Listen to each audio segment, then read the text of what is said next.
Welcome to the free news channel. Here is only true news. Subscribe to be the first to know about the news. NATO is burying its head in the sand.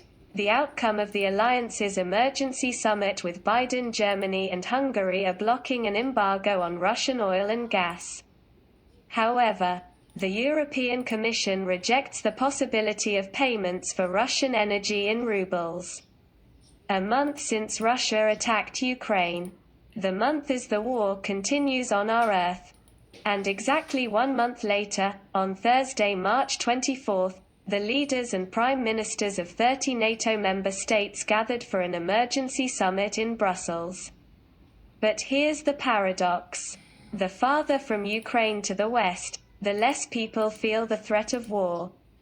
In Poland and the Baltic countries, it is felt very strongly, because they understand that they are next. Germany, which receives 55% of all gas, more than a third of its oil and more than half of its coal from Russia, has obviously sided with money rather than saving the lives of Ukrainians. A complete embargo on the purchase of Russian oil and gas, according to Berlin, will lead to unemployment and acute fuel shortages in Germany, so the Kremlin will not give up energy.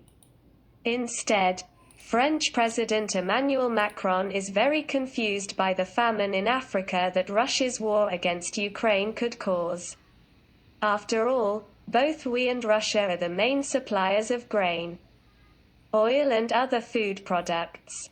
Joe Biden, who also came to Brussels, called for Russia's expulsion from the G20, but China is against it, and did not rule out providing Ukraine with air defense systems.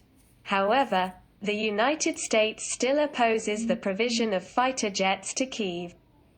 The EU believes that everything will be resolved in Russia's war against Ukraine in the next 15 days.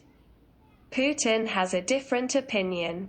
According to our general staff, he is pumping the Russian military into thinking that the war against the Ukrainians must end by May 9th.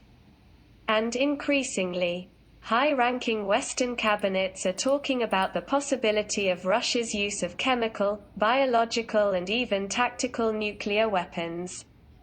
On the decision of the urgent NATO summit in brief, no one will send peacekeepers to Ukraine. This was a proposal from Poland, ed. The sky over Ukraine will not be closed, no one gives fighters. As well as air defense systems and anti-ship missiles, to Ukraine. The alliance will respond if Russia uses chemical weapons against Ukraine. Rather, this NATO does not meet NATO standards today. Founded in 1949 as opposed to Moscow, the alliance today fears Russia, and Putin feels it.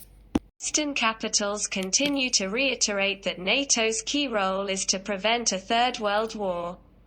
However, it has already begun. With Putin, who is on the path of Hitler, it will not work. He understands only strength, and he sees statements about dialogue and world peace as a weakness.